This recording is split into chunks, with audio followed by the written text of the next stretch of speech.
right? Well, who would it be, right? Like it's, oh, Oh, we're there about we to go. start. Yay. We're about to start. Yay. Yeah. All right, cool. That should be fixed now, I think.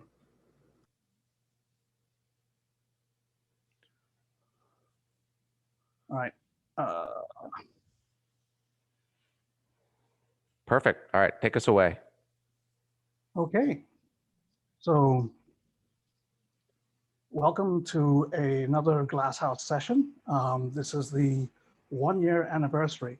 So a year ago today, actually, we had the very first Glasshouse meeting.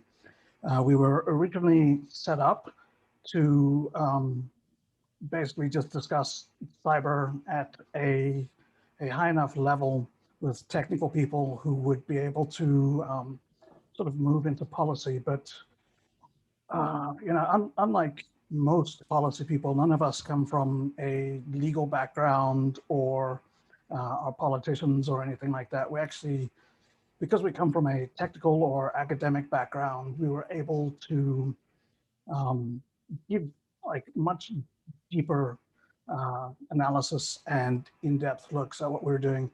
And over time, this has become so valuable to us that we've decided to share it with other people. And that's sort of, a year later, and we're still going. And we've grown quite big. We've now got quite a number of people involved. So, all right, that's pretty cool. So let's see. Oh yeah, I've been told to mention that happy Juneteenth, particularly to all the federales who have today off, apparently. So Surprise holiday. happy, happy holiday to everyone. So I know like ransomware is the new hotness, and that's why we're not going to talk about it. It's not something that we can bring anything more to while like all the froth is going on. Instead, I don't know, what should we open up with? The GPRS no bus? All right, so why not? Give an sure intro how for many of those you- of us that have been, kind of out of the loop on this one. Right, so I'll just give a brief overview because that's literally all I can do. So earlier this week, a paper was posted that looked at the cryptography of the GPRS protocol. I think it's called like EAS1, EAS2, or maybe it's EAC. Anyway, they looked at it and they came away saying, this looks like it might have been set up so that it is weaker than it appears to be, and it was deliberately made that way. And this has been pointed out that this is a NOBUS, a nobody but us capability that has now been leaked. So at some point in time, a nation states went to the GSM protocol sessions, and they fiddled the bits and they got this adopted. And like 20 years later, it leaks out, which I guess tells us something about NOBUS capabilities. But now with that background, I guess I'll open it up to see like NOBUS capabilities leaking and what actual NOBUS looks like and if it's even possible anymore. I'm gonna push back on you in the sense that I don't know necessarily that this would be qualified strictly as no bus, right? Like I think the paper that came out, as I posted a Matthew Green tweet thread on it, right? So the paper that came out was sort of like there was some weakness in the cipher, and we're saying now that it looks deliberate as opposed to accidental, which is a pretty big deal. But pretty good mathematical confidence on that, which was one of the key contributions of that paper. Yeah. And I think the thing here is that it's, a typical no bus capability is protected essentially by a public key, such that you have, even if someone does mathematical analysis on your cipher and finds vulnerabilities, they're not able to exploit it, ideally. And I think the Juniper sort of Yeah. one is the classic, because even though you're like, well, all of this falls together, it only falls together for you in the end if you have the public key, which is very Right. cool. That's a very cool So if design. you don't have, I think it's Q, whatever. Right. Like if you don't have Q, then it just doesn't work. But I guess. that may not have been possible for this particular phone cipher or cellular cipher. And so it may be that we're looking at different types of no bus capabilities. So in Well, this case, it would might simply also be protected. Go ahead. It might also be that it was developed by a state that has different no bus requirements. They might not be as sophisticated when it comes to putting together their no bus capability. So it might not have been the US, for example, who have, a sophisticated approach. It might have been a European, or I don't even know if China was involved then, but I don't think anyone was accepting China's proposals on encryption for GPRS. It said they trusted the West, which, Well, and how folks probably wasn't the thought best about idea either. how folks thought about nobody back then. If you believe that it was a computational threshold for an attack above a certain bit length, then you were basing your decisions around who had that level of computation to apply in cryptanalytic attack. And in the 90s, that's a very different calculus than today, in an era where everyone can spin up clouds, or you can just repurpose your favorite botnet with GPU mining for lots of cryptanalytic work processes. And I guess the other portion of that is there's only a certain number of players who have man-in-the-middle, SIGINT capability on certain links. So the ability to access the data itself can be a component, in theory, of no-bus, even if modern, and we may see the evolution of no-bus over time as well, like as the concept sort of gets developed and matures, which is something that I think is super important to watch, even though, almost impossible to talk about because of how little we know. That's an excellent point. Like matching those two things together. It's like man-in-the-middle capability, which historically was like you need access to the wires, or you need to be in the telco switching center. Like you need something like that. These days, with the way that things are set up, most of our communication is over apps. So you don't necessarily need to be on the wires. You need to be on, like the servers that people are using, or if it's end to end, you actually need to be on the end devices. But this got me to thinking, like, is WeChat a no-bus capability? All right. So WeChat is used even for, it's used for espionage, covert channel stuff with low-level, not very important, spies that the Chinese would have. But on the other hand, like it's a huge deal, and it's run, in one place. So does that copy over to other things? Like, is Facebook a no-bus capability? I see what you're saying. I mean, it's sort of extending the no-bus concept to, well, really anything with like a session key and a sort of a specific ownership. But I think it ultimately kind of bastardizes the no-bus as far as, the way it seems to be intended for, from an espionage perspective. Now, we could talk about sort of what platform ownership does, right? And this is probably me sort of desperately trying to bring it closer to topics that I'm more familiar with. But for example, we had this whole Thundercats discussion about, whoever popped the Russians. And before we even saw the samples, one of the most uncomfortable things there was like, well, this doesn't look that clever or advanced because they're exfiltrating to basically infrastructure that's owned by the victim, right? If you're putting everything on mail.ru and Yandex while popping the Russian government, you're kind of tripping over or violating that principle that you're describing now, right? Like you don't want to hack the Chinese government and put everything in, Baidu Cloud. So in that sense, I kind of see that.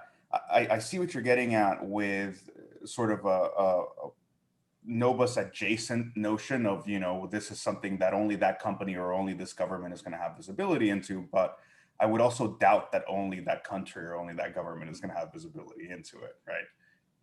Well, and I mean, to the extent that there are unique positional advantages from certain platforms, whether it's, the interception that Citizen Lab has documented online, whether it's some of the other abusive capabilities, there are times when that can be a blind spot. I mean, as we've seen, the unique US legal restrictions on operations against domestic targets means a lot of actors actually do favor placing things into uniquely US environments in order to blind the folks that would be looking at that.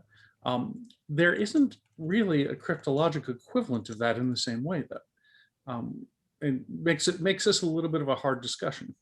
And bluntly, there are a series of things in which, while folks point fingers constantly at the U.S. government, this is a multi-state game that's been going on for many more centuries than the U.S. actually existed. So, questions. Sorry, I hate to break in, but spying was literally invented in 2012 when Snowden told us that NSA was bad. So I don't know what The you're talking Assyrian about. State Archives would beg to differ. No one's going to go in a historical hand-to-hand battle with JD. Definitely not. I No, know. like, On that so point, I'm gonna throw down on this one with the so like one of the classic quotes is like espionage is the second oldest profession. And Right. just as And then honorable as the the follow-up. Exactly. InfoSec was the first. So has anyone else been to Vegas at a conference, any of the big conferences, and had your phone mysteriously downgrade into like 2G? That's a constant thing at DEF CON and Black Hat every year for Vegas. Right? And it never happens when I'm just in Vegas hanging out, only at conferences. How often are you in Vegas just hanging out? Like all the time, just Okay. every day. And You know only how it when is. those certain vans are always sitting around the venues for additional tower capacity. I just want to say I love when that happens in Vegas. Like I plan for it and I expect it, and it is one of the highlights as well every year of my experience sitting down with all of the gear that I'm carrying with me and just Well, it's like the InfoSec conferences are like one of the few opportunities to test your game against like actual recruiters, like real collection agents. Like it's one thing if you're like at home studying like how to not get elicited and how to spot like CIA and stuff, but to actually go out and test it, you need to go to a conference. That's when you get like all the opportunity to spot them in the wilds, talk to them at bars. Are people lot of still fun. trying to elicit things like kernel implant information from you in For me, 2021? no, I think they've figured out that I'm either boring or that like I don't elicit very easily. But I see it all the time with like hackers are super easy to elicit from because they refuse to allow someone to say something wrong.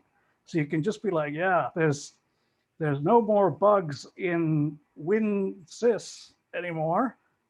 And like someone will be like, wrong, at offset, blah, blah, blah. There's a buffer over. Nowadays, so- I think most of the elicitation is folks hoping to be journalists and get themselves a Netflix series or something. I don't know what you're talking about. Depends on how much you like salmon, I guess. I mean, But the trick you've got to pull though is you've got to just choose something that's already a TV series and use that as the title for your research. And then whenever they promote it, you just try and hijack it and pretend that it's your research. Is this your Even if- Gossip Girl? I'm so side excited. race? I'm so excited they're putting our stuff on HBO. Welcome royalties. That's right. So I want to step back for a second because I'm ball fighting like with the stream stuff. Like I can't see though like Facebook being or any of these types of platforms being an equivalent idea of like a no bus because inherently they are things that like there may be back end controls that are exclusive to one party, but you can't guarantee the integrity across it because of how many different layers are part of it. And even if the like a core capability of it, like part of that platform still remains heavily compromised by other users or other access. Yeah, I well, think. like how many people do you think own Facebook? I Like mean, just Well, that's Right, also, like like, is there someone who has like complete access to Facebook? And how many would there be? Like, does the US, right? So, I mean, so I would argue that there is likely no one person that owns Facebook, and I would even say even internal to Facebook, like they don't have anyone with that super high mode where they can cross all of the different layers of their stacks that they have. So it's also like even just having a capability to, even if you could collect on that platform in a way, there's still limitations to it because you run into engineering challenges that Facebook is dealing with every day because of scaling. Yeah, Well, I this think brings we're us back- overextending Novus, right? Like I think we can have this conversation about sort of access to information, but I think we're overextending Novus as a concept where I think precisely access or ability to manipulate seems to be sort of the relevant aspect of Novus, which is, we're putting a door, a trap door, an ability to sort of either decrypt something or manipulate a system, and the idea is that only the person that placed that mechanism can employ it, right? Like if for example, a relevant example here, right? There's an equation group component that's a shellcode stager, and most of the time when you see shellcode staging, those tend to be pretty garbage open components that let just about anybody suddenly have access to executing code on the victim machine. Of course, the equation group one paid for by our taxes and designed in a way that makes us proud is what I would consider a Novus implementation, because what you end up having is an encrypted transport for a session key that is, you have to have the magic number, you have to have the session key in order to be able to employ any kind of shellcode staging on that back door. So you didn't just leave something essentially open for everybody to have pop that. I think it's a relatively simple mechanism in theory, in abstraction. But to me, that's one of the rare implementations of something that I consider Novus in at least the malware world, right? That's fair. I can live with right. that. So there's a thing with that as well. Like these days, people, like, no one leaves an exploit on a box. They always encrypt them. Like all exploits that get dropped anywhere are password encrypted. Like I don't know the people that you guys see, which I assume they might not be the top of the top, but as far as I know, like all good teams, no true no true Scotsman, but all good teams use encrypted exploits. No one just leaves source code or whatever. So, like in a way, that is an attempt to make a no-bus O-Day capabilities. Like what you leave around that is going to get captured by DFIR is not something that can be used without access to that password.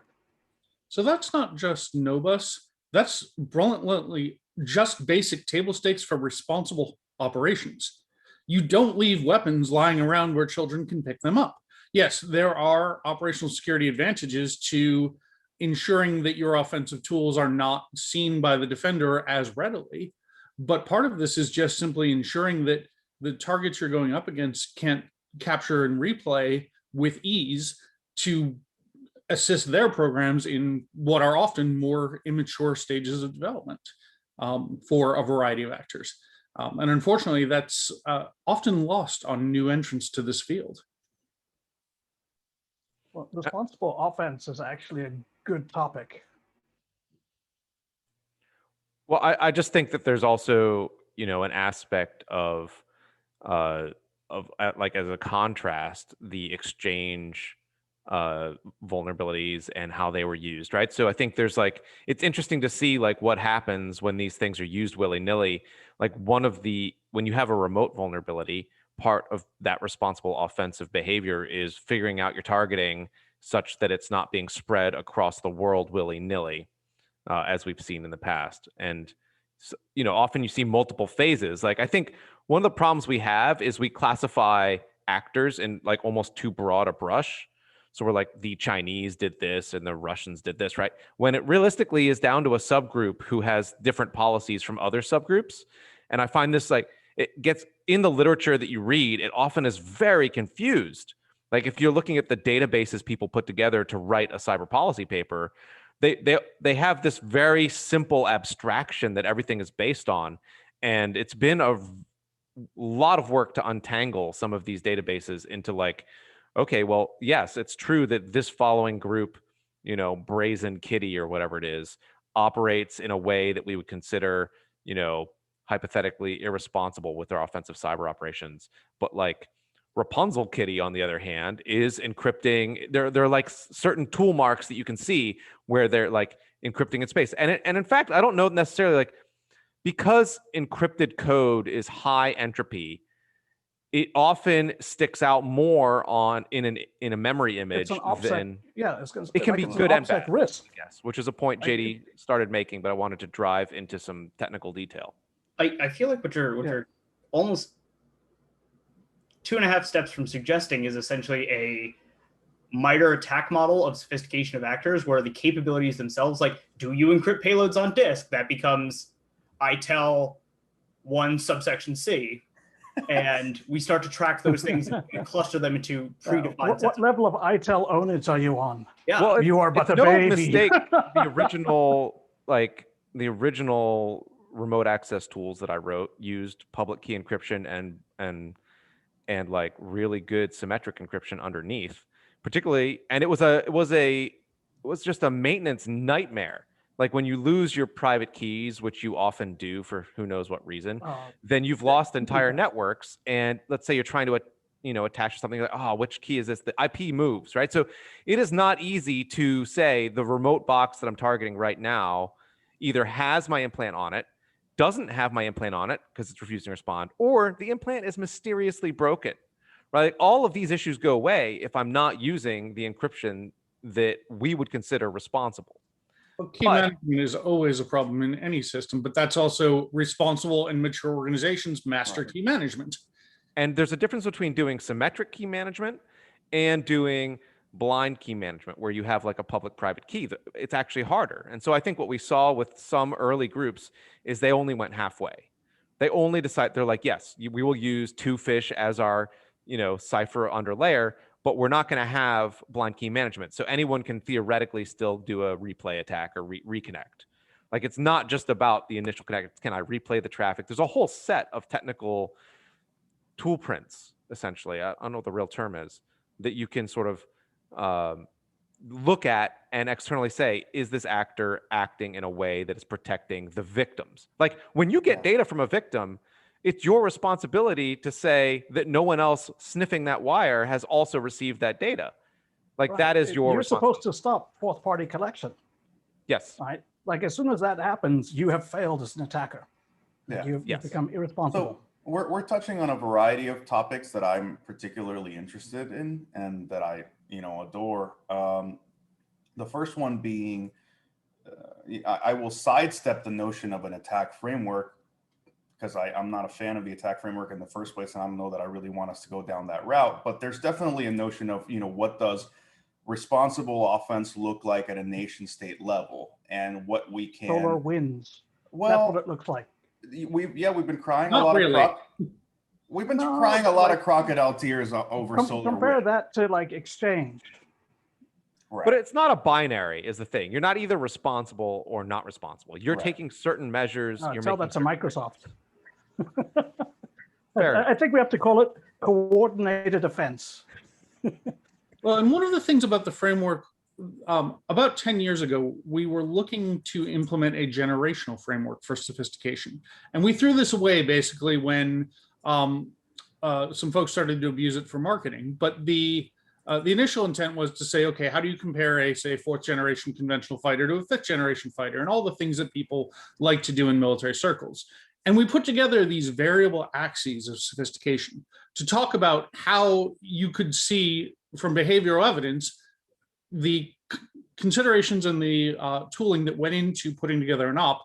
And unfortunately, it became this ongoing fight over, was it something the adversary didn't know how to do? Was it something they chose not to do because of investment choices or operational efficacy or any of the other variables we have to trade off when we're making these decisions?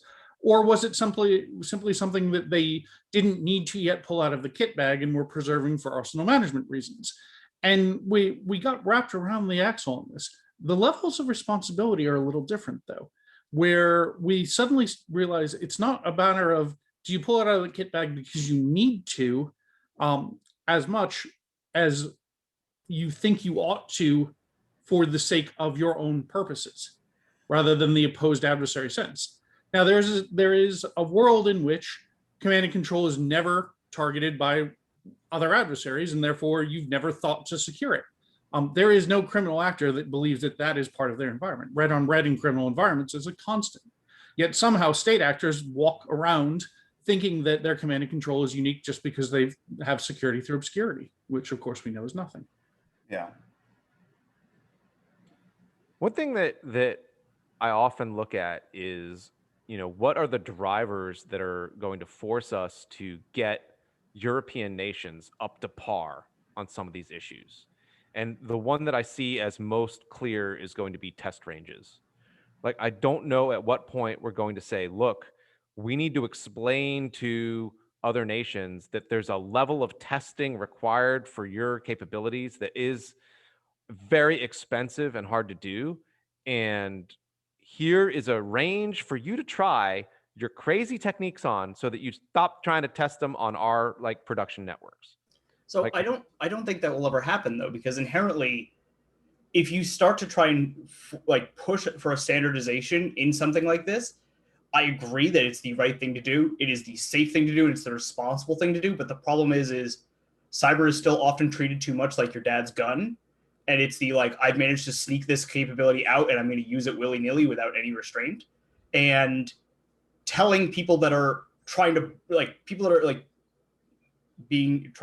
move people already out of that mindset to being a little more responsible and adding, there's not an incentivized reason for them to want to test it. But I think what you're pointing at is you have to be yay tall to ride the ride, right? But I think that yay tall to ride the ride is getting there's a lot of countries right now that are that big and have demonstrated that capability with public demonstrations that we should bring on board into this idea of, look, here's how you do this without hurting the entire world.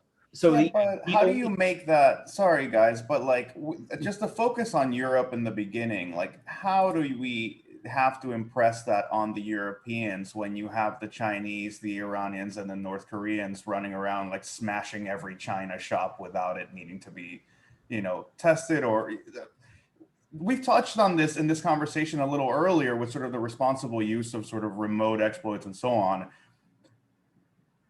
Eternal Blue was something that I think we've made a lot of hype over with WannaCry. But what I think doesn't get pointed out is we never saw Eternal Blue run like a forest fire whenever it was used by its original owner. See, I pull this out all the time. Whenever people say ODAs cannot be used securely, they are inherently going to leak and become a huge problem. They're there's always going to be duplicate discovery. It will always be a problem if anyone has private stuff. And I think Eternal Blue is an excellent demonstration of when an ODA is kept private and it's only accessible to one actor who uses it responsibly, it's much better for everyone because it's not being abused by anyone who can do a .flash. As soon as it gets out. Sorry to interrupt you, but it speaks to JD's point earlier. It's it's not that that it wasn't used before and therefore it couldn't escape. It's that the actor put a serious amount of over-engineering into the way that it was being used to make sure that it wouldn't do the thing that it ultimately did in the hands of somebody more reckless. And I think that's where you define a responsible actor versus someone who just so happened to not act stupidly in any one given situation. I mean, let's also give some credit to the Chinese who discovered a portion of Eternal Blue, according to open reporting, and then used it themselves. And again, you did not see rampant misfires. So right. It's not, I mean, and maybe that's a particular Chinese, group. I mean, Gothic Panda, right? Buckeye. But the from open source reporting, but the Ministry of State Security contractor with, in theory, a overhead architecture of Ministry of State Security planning and future operations concepts that differ perhaps from other actors, to Dave's point. Right. But also, I'll note that, like, there was a period of time in which it was considered very problematic to discuss the entire concepts we're banding about here, because all of these were considered a proliferation risk in and of themselves. Do you teach an adversary to be more responsible, knowing that you're teaching them to be better in some sense at some of their operational security aspects, some of their control of their capabilities, some of the things that enable counter or permit counter cyber operations to achieve effects? Or are you talking about things because it is more important to reduce their collateral damage and their bad operational decisions for the safety of the entire ecosystem? And we still haven't really hashed that debate out.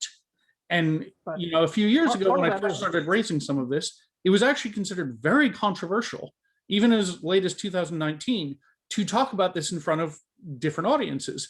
And again, even though we can talk about it solely from unclassified, open source, public examples, but it's that level of conceptual understanding, which is the real advance.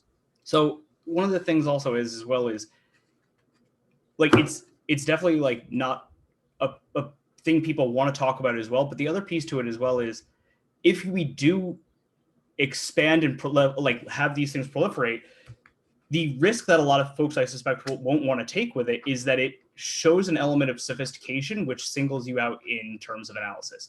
Like, it's become something where if there is hallmarks that we can see of people that put the time into doing the checks, ensuring their malware is operating very safely.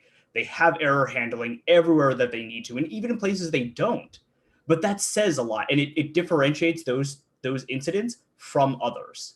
And what you're getting at is very important, I think, in terms of communicating an intent, like an intent of due care. Yep. But I also think you in particular have a bias in that you're sitting upon a lot of history of analysis in a very sophisticated defensive community with a lot of friends who also do high-end threat analysis. And I don't know that that capability exists even in places that are very sophisticated. Like, I worry that the Chinese, for example, don't understand the due care that's going into the tools that we're deploying. And I worry that the Russians are the same way. Like, what are the reason to talk about this in public is to say, guys, when you're doing the analysis, these are things you can look at that are being used from different players to communicate intent, and perhaps to get some of the newer players like Egypt, the United Arab Emirates, all sorts of people who you would never talk about normally, but who have increasingly sophisticated capabilities. We need to get them on that same rank so that, like, when they see it, they recognize it.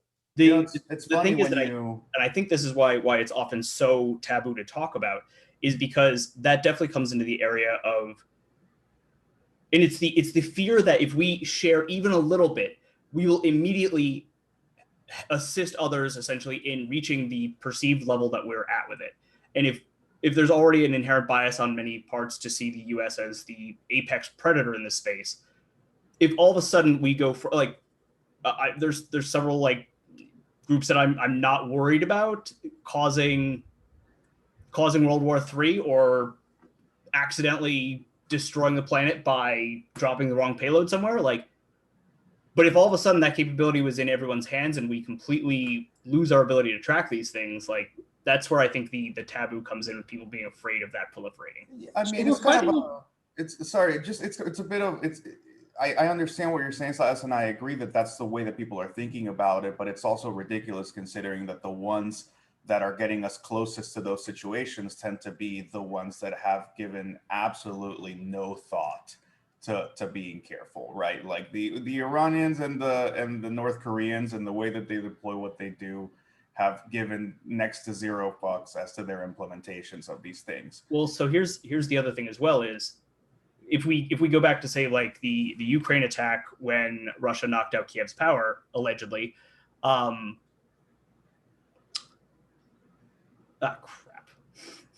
Well, Yeah, but what I was gonna say is they try to blend in with the criminal ecosystem as well by using e-crime based tools. So the thing is we also can't look at this just as a government to government thing. Like we can't be like the US is going to collaborate openly with other third parties to ensure that when we conduct when hostile operations are conducted, we at least have basic safety checks around it and the tools operate safely. I think this fits in two places. Like what you're describing fits in two important places. One of them, since Dave mentioned certain countries, it's the people selling them the technology, because a lot of their advanced stuff is not coming. It's not being homegrown. It's being bought. So that's a place where you should say, hey, look, you're We froze you for a second. Oh, sorry, I think we lost. Yeah, so I was just saying, since a lot of these places are buying that capability, precisely the sellers are the ones that should be implementing some of these, more responsible ways of doing things. The other way that, and I'm kind of trying to get my train of thought here because I just froze and I completely lost it. Who pays for that development? Well, presumably the same people that are buying it, right? You're going to go to people and going to say, like, we're going to upsell you on like a new extra, $250,000 a year, like responsible offense package, where you get like good symmetric encryption. And that just becomes part of the buyer's requirement sheet, and it becomes part of the expected oversight. So you're not allowed to conduct that acquisition if you're in a government program, because your lawyers won't sign off on that because it's not a responsible payload. Two prongs. Like if as Jags was saying, you just go straight to the developers and have them sell something. Like the vendors are not going to add features that their customers don't want when they could add features that they do want instead. So you'd have to go to the customers and say, to be a responsible cyber operator, you have to have these capabilities. And then you go to the vendors and say, here's the bare minimum for these capabilities. Right. And so the other area that I wanted to pick up, and I think dovetails into this, is there is a certain set of malware that I think we're all expected to gloss over, which is anything that looks like it's supposed to be counterterrorism. That's sort of become the de facto, okay, like you're a dick if you come out with whatever the hell this is. I think that's a fantastic place to say, okay, well, this is where you have to kind of pull out all the stops and show your over-engineered restraint for how you implement this thing, for how we see this thing playing out, precisely because you expect the rest of us to sidestep it when we see it. Like, I think that's a fantastic area for us to say, well, you should be putting as much effort into this as possible, right? I'm really glad that you brought up that point, because honestly, I feel like the CT is such a problem point in the industry, like in the public side or private side of the industry, because nobody knows what the fuck to do about it. And the thing is there's been cases as well where people don't know that that's what it is, and there hasn't been also that mechanism to alert it. And that goes back to JD's stuff about like signaling as well, and how do we do that as well, like in this space. Well, and I really wanted to pick back up on Dave's point there, it's almost a corollary to my friend Jay Healy's discussion of the attribution gap, in that a variety of the other players in this ecosystem are not sophisticated enough to conduct real attribution. There are some shops that might have been sophisticated enough to do so. They've chosen not to invest in that capability because it didn't make commercial sense, or because they had a different justification for where they wanted to be in the market. And okay, those are all decisions shops can make. Other governments don't have that option. They in theory have to invest to some extent, even though they may be investing, not getting what they want from it. They may not actually have a real capability. They may think they have a capability. There's a lot of space for that inadvertent escalation, and well-engineered payloads, well-engineered ConOps, things that you can behaviorally observe as responsible and deliberately constrained to specific mission sets are incredibly important if the adversary can interpret that. Most of the adversaries simply do not understand that, and they don't understand what they're seeing. This is where the commodity tool space has become challenging, because there's assumptions around the use of commodity tooling that just don't hold true for many Western actors.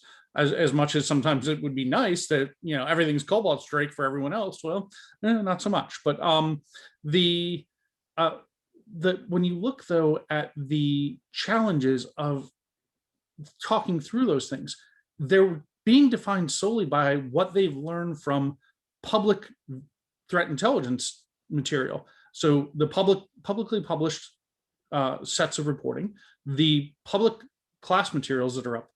And of course, that also means you've got this weird gradient in the academic sense, because almost all of the academics are only picking up that. So there's almost that entire interpretation gap that exists across our own policy spaces. Yeah, it's also So sad to that's consider like- that whoever does that analysis will, like, when it comes to the really responsible players, we do the analysis, we say, look, hey, this is a great implementation of something responsible, et cetera, and that actor is going to retire that toolkit. So it does put you in this sort of weird place where it's not like you can pre-chew it for everybody else, right? Sorry, Grog, I ran over you. Like one of the things that JD was mentioning has like parallels with espionage, and that if you're actually in competition with someone, you want to have a base level of espionage established with them, where you allow them some visibility into your back end, because what you really do not want is that all of their analysis comes from open source, right? Because then you have politicians who do saber rattling in the newspapers, and then that gets picked up, and their analysts do not know, all right, like, are they serious or not? Like you actually want them to have some degree of visibility into the real thinking behind things, so that you can effectively back channel them, and it allows them to have a level of like assurance in what's actually happening. It calms things down. And this is similar to what JD was saying, is that basically like you need your opposition to have a certain level of cyber analysis capability, because if they don't, then they're scared. They don't know what's happening, and they freak the fuck out at everything because they don't actually know what something is when it happens to them. So I think that's, in a way, that's a cool point, in that like you do want to have some amount of like capability bleed. Like you do want China to have a sufficiently capable DFIR process that they could say, okay, this is NSA, and from what they were doing, it looks like they were just collecting data. We don't need to worry about this being, you know, staging for a future op. Like you want them to be able to make that analysis, because otherwise they're going to go like, shit, we don't know what it is. We don't know what they're doing. It's probably staging. Like that's what we would have done. So freak the fuck out. Well, I don't know that China doesn't have that. Let's put it this way, right? Yeah, When like, we do, as a bad example, but like Egypt, UAE, right, like Iran, like take anyone that you want. Like you want them to have a sufficient level of capability that they can tell what's happening to them, not just that they can punch, but right, that they can figure out if they're being hit. I think the problem here is we're talking about such a diverse range of countries that it's hard to kind of put a blanket statement over them, right? If we're talking about the big boys, China has a developed analysis capability. Russia definitely has a developed analysis capability, whether it's its private sector or its, you know, its government. And yeah, well, there's KL, there's Positive Technologies, there's a lot of different companies that are involved in that sort of thing. Or we saw the Rostelecom solar report. That was a decent bit of work there.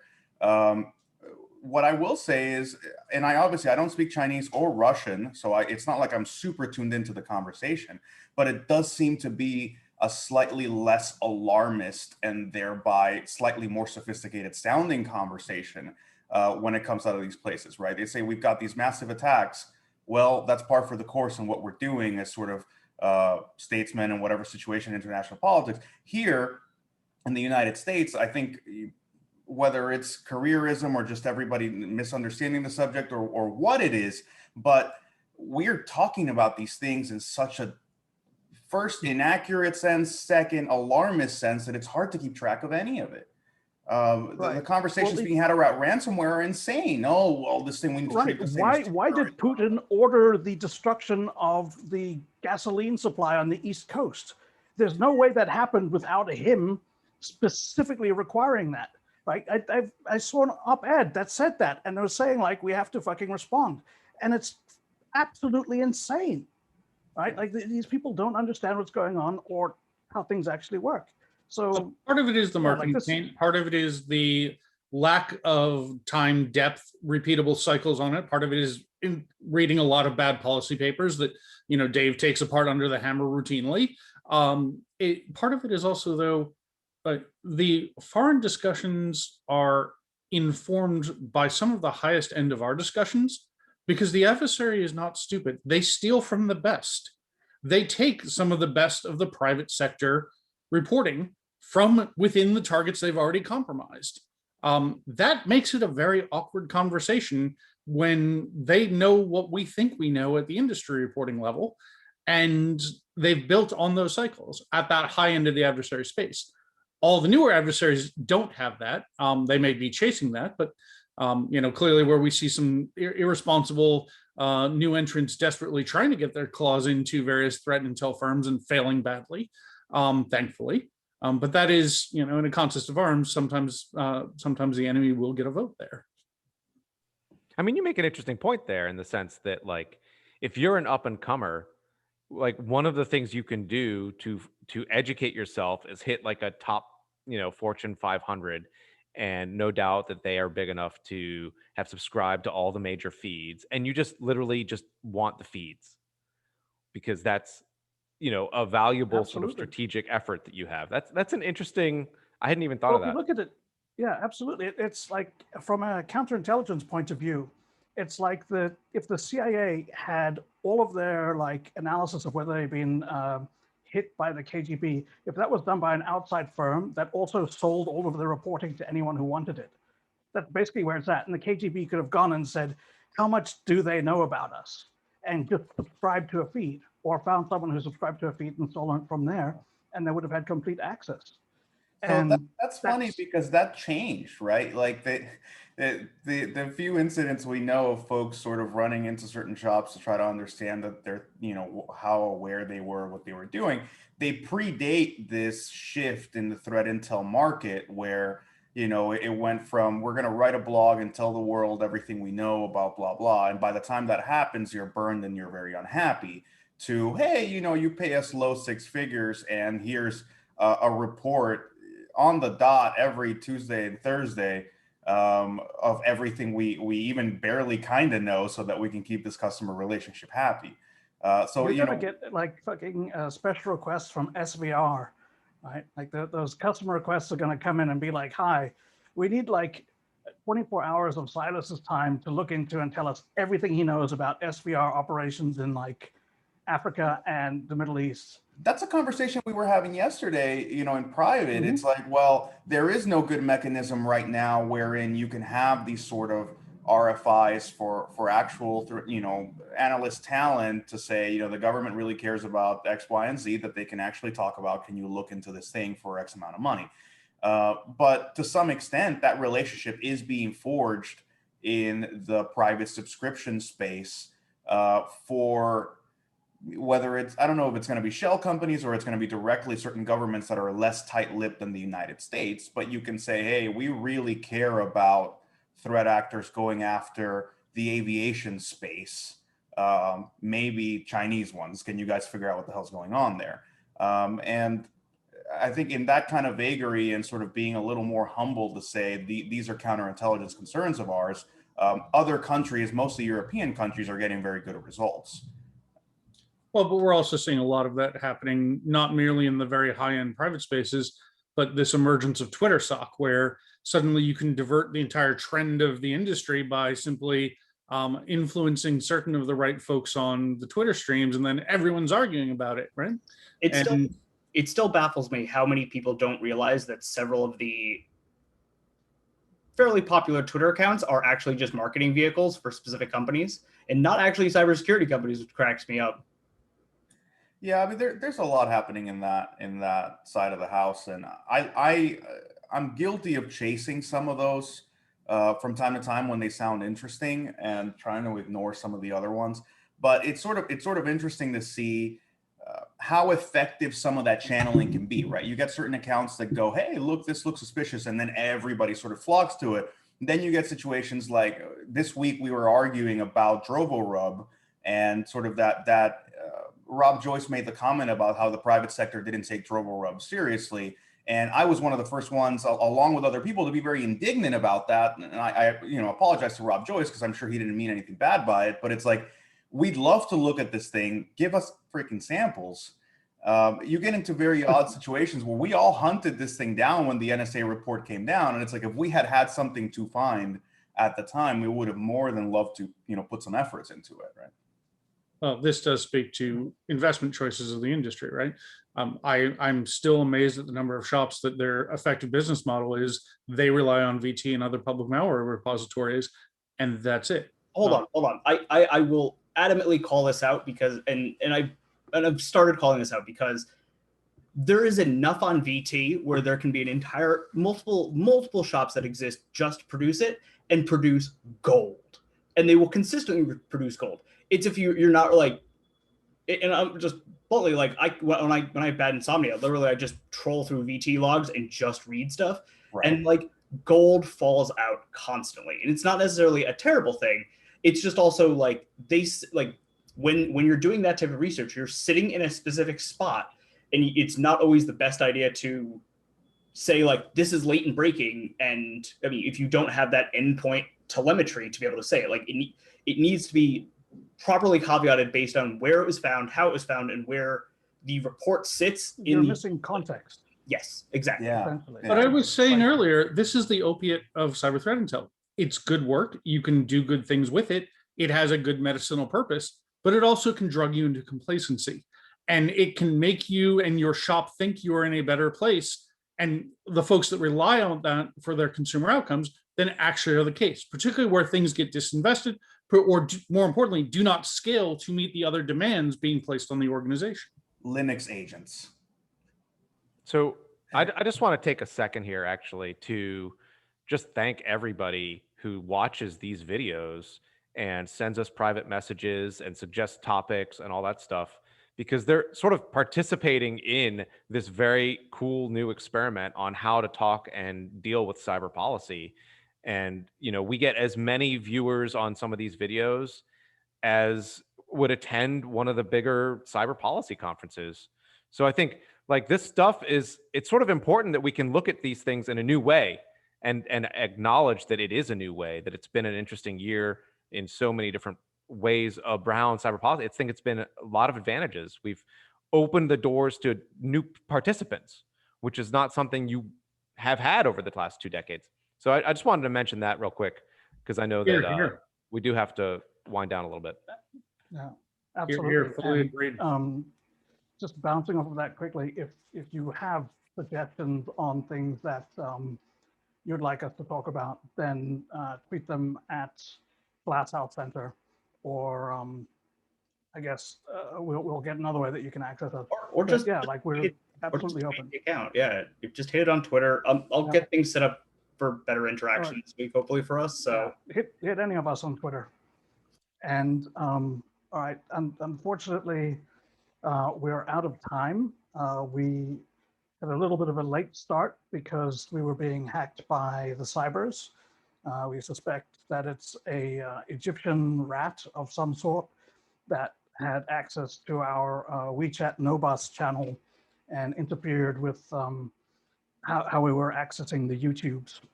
Come on, Gruck. You know it's always Cobalt Strike. Let's just move past it. It's DNS. Cobalt Strike. It's DNS and Cobalt Strike. It's Cobalt Strike nightmare that we're living in now. Yeah, well, like that's got to be a level of sophistication. Is how quickly did they adopt Cobalt Strike? Right? Because the first people to go there, sorry, but just to wrap this up. So thank you to everyone who's watched.